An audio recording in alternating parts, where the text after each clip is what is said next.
എന്നാ കുട്ടിയുടെ ഡ്രസ് എത്ര ചേട്ടാ? അപ്പൊ 1000 രൂപ. ചേട്ടാ 1000. ആ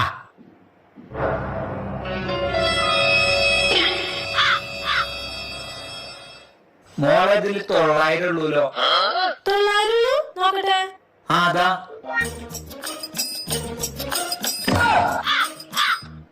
ചേട്ടാ ഇതിൽ 900 800 ഉള്ളൂല്ലോ. 900 ഉണ്ടായിരുന്നല്ലോ, നോക്കട്ടെ.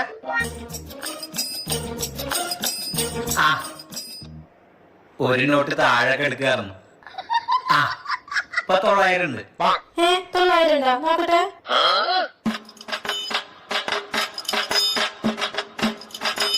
അയ്യോ ഒരു നോട്ട് താഴെ കിടക്കണ്ടായിരുന്നു. ഇപ്പൊ 1000 കേട്ടാ. ആ ഇപ്പൊ 1000 ഉണ്ട്. അപ്പൊ ശരി ചേട്ടാ.